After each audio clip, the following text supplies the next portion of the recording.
लोग चिल्लाना शुरू कर देते हैं और कहते हैं तुम इस सिचुएशन को कैसे कंट्रोल करोगे ब्रो, प्लीज ओरिजिनल वॉइस। तो इसीलिए मैं अपनी ओरिजिनल वॉइस में रिकॉर्ड कर रहा हूँ।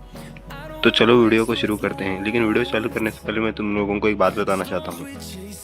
इन भाई की फेवरेट मानो ओमनी सेंट व्यूअर पॉइंट है। लास्ट पार्ट में नेरो ने इन सभी को क्वेस्ट विंडो दी थी और इनका पहला क्वेस्ट था कि किसी चीज को मारो और रिवॉर्ड हासिल करो या फिर खुद मर जाओ। नेक्स्ट पार्ट की शुरुआत में हम सांगा को देखते हैं जो कि घबराहट में अपने नाखून चबा रही होती है और पुलिस को कॉल कर रही होती है और घबराहट में कहती है पुलिस फोन नहीं उठा रही है, हम क्या करें। मैडम जी, सेम चीज हर एक इंडियन के साथ होती है। डोगजा संघा को शांत कर रहा होता है। डोगजा कहता है हम तो गेम के पार्ट हैं, ये कैसा गेम है जिसमें लोगों को मारते हैं भाई। डोगजा आगे कहता है ये बहुत आसान है, हर एक गेम के कुछ नियम होते हैं और हमें उनको फॉलो करना होगा, सिंपल। संगा कहती है रूल्स, तुम क्या कह रहे हो। उसकी बात खत्म होने से पहले ही डोगजा कहने लगता है कि हमें बस पता लगाना है वो नियम क्या है। डोगजा आसपास देखते हुए कहता है एंटीना वाला एक नेरो सबवे में लाशों का ढेर लगा हुआ है। भाई एक मिनट, ये एंटीना है? मैं तो समझा था सींग है।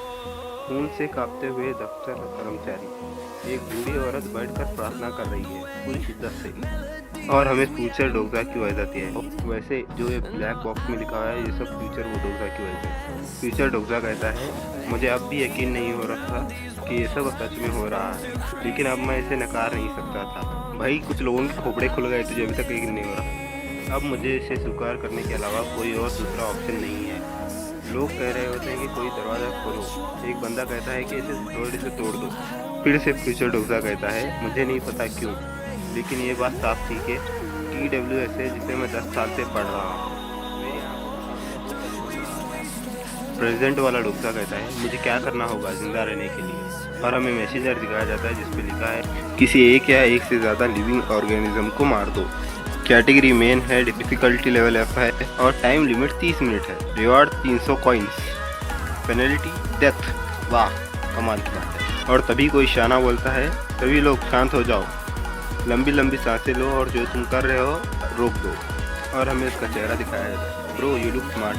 और वो कहता है सभी लोग शांत हो गए हैं, कृपया मेरे ऊपर ध्यान दीजिए।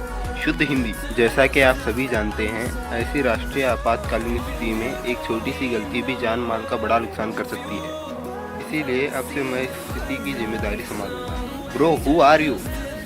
ऐसा मैं नहीं, लोग पूछ रहे होते हैं। राष्ट्रीय आपातकालीन स्थिति वो क्या होता है भैया? स्मार्ट बंदा जवाब में कहता है मैं एक आर्मी लेफ्टिनेंट हूँ जो इस वक्त 6502 में काम कर रहा है। Bro you deserve to become the main character. वो कौन है चूतिया डोगजा? लोग कहते हैं वाह एक लेफ्टिनेंट, भाई वो तो सेना से है। मुझे अभी अभी अपनी यूनिट से एक मैसेज मिला है। इस भाई को मैसेज मिल गया लेकिन पुलिस को कॉल नहीं लग रही। ये टॉप लेवल की आपातकालीन स्थिति है, ये कोई ड्रिल नहीं है, कृपया अपनी बैच में वापस आ जाएं। लोग पूछना शुरू कर देते हैं भाई चल क्या रहा है। स्मार्ट बॉय बोलता है मैं आर्मी कैंप से बात करने की पूरी कोशिश कर रहा हूँ लेकिन क्लिफ हैंगर पे छोड़ दिया। बीच में लोग बोलना शुरू कर देते हैं। एक बंदा कहता है मेरे घर का क्या हुआ, और एक बंदा कहता है सीधे राष्ट्रपति से बात करो। भाई तू हमारे यहाँ आ जा, तुझे एंटी नेशनल बोल देंगे। स्मार्ट बॉय बोलता है मुझे माफ़ करना लेकिन मैं तो सिर्फ एक आर्मी ऑफिसर हूँ, मुझे इसके बारे में कुछ नहीं पता। लोग चिल्लाना शुरू कर देते हैं और कहते हैं तुम इस सिचुएशन को कैसे कंट्रोल करोगे। फ्यूचर डोगजा कहता है मुझे पहले से ही पता था ये सब एक नेशनल इमरजेंसी में बदल जाएगा, इसलिए मैं सरप्राइज नहीं। तभी करंट टाइम वाला डोगजा कहता है लेफ्टिनेंट युनसोंग ली, मैं उसे जानता हूँ, मैं उससे मिला तो नहीं हूँ लेकिन मैं इसका नाम जानता हूँ। और हमें स्मार्ट बॉय की इन्फॉर्मेशन दिखाई जाती है। भाई का निकनेम है स्टील ब्लेड। वाह क्या निकनेम है। Yunsong Lee, Republic of Korea lieutenant of army. Future डोगजा कहता है ये तो TWSA का सपोर्टिंग कैरेक्टर था। करंट टाइमलाइन वाला डोगजा कहता है ये तो मानना मुश्किल है कि TWSA का कोई कैरेक्टर असली जिंदगी में दिखाई दिया है। भाई तू बन जा साइड कैरेक्टर, तुमसे ना हो पाएगा। और आज की वीडियो इतनी थी, थैंक यू फॉर वॉचिंग। और हाँ, लॉयड ने मेरे साथ भी स्कैम कर दिया। मेरे मोबाइल की स्क्रीन की क्या हालत हो गई है तुम ही देख लो भाई। इसीलिए वीडियो आने में थोड़ी लेट हो सकती है, इसलिए सॉरी। साइड में थोड़ी कड़कड़ आवाज आ सकती है क्योंकि मैं साउंड रिमूवर ऐप का यूज़ कर रहा हूँ, क्योंकि मेरे आसपास बहुत ज़्यादा नॉइज़ है। और कमेंट करो मेरी वॉइस तुमको कैसी लगी।